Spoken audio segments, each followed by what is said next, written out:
Habib Abu Bakar, jika kita mengikatkan perjalanan hidup kita dengan mereka para salafun saleh, niscaya kita tidak akan dibiarkan dalam problema yang berlarut-larut. Apalagi dengan mereka yang memiliki kedudukan yang tinggi di sisi Allah Subhanahu wa taala, maka walaupun mereka telah pindah atau hidup di alam barzakh, perhatian mereka kepada kita di alam dunia tidak akan surut, sampai dikatakan bahwasanya keadaan seorang alim atau wali setelah wafatnya, perhatiannya menjadi lebih kuat, perhatian kepada keluarga, anak cucu dan muridnya serta para pecintanya dibandingkan ketika mereka masih hidup di alam dunia. Yang kedua, wasiat beliau yang selalu beliau sampaikan adalah melazimi membaca kitab-kitab para salaf.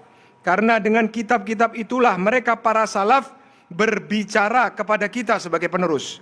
Termasuk kitab Ihya Ulumuddin yang Al-Habib Abu Bakar lazimi untuk baca dan dikhatamkan selama hidupnya, sehingga menjadikan keluarga lebih tertata dan menjadi awas terhadap fitnah dunia.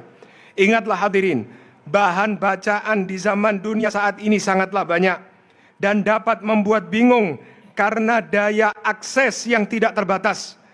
Ditambah lagi dengan fitnah bacaan serta berbagai acara di media sosial yang mampu merubah bacaan akal kita dari kejernihan hati menjadi kerusakan, menjadi karat dan kematian hati.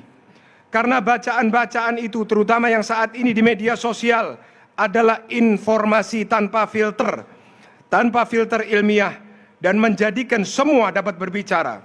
Yang bodoh berbicara, yang fasik berbicara, yang mabuk berbicara, yang dengki berbicara, yang hasud berbicara. Maka dapat dikatakan siapa yang mencari kebenaran hanya dari media sosial, maka niscaya dia akan terjerumus, apalagi dia tidak memiliki ilmu yang jernih.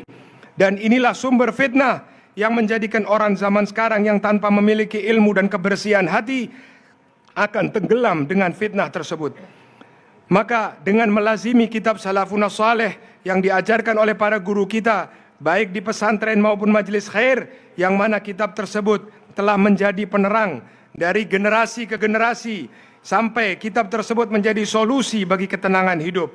Karena kitab para salafun saleh tertulis, terbaca jauh dari kebodohan, jauh dari penyakit hati, dan tertulis dengan niat salihah, dan telah terbaca dari generasi ke generasi, dan pastinya telah mampu menjadi pendidik dari seorang ayah kepada anaknya, dari seorang guru kepada muridnya, dari seorang yang dicintai kepada orang yang mencintai, sehingga hal tersebut menjauhkan dari kemaksiatan zahir dan batin.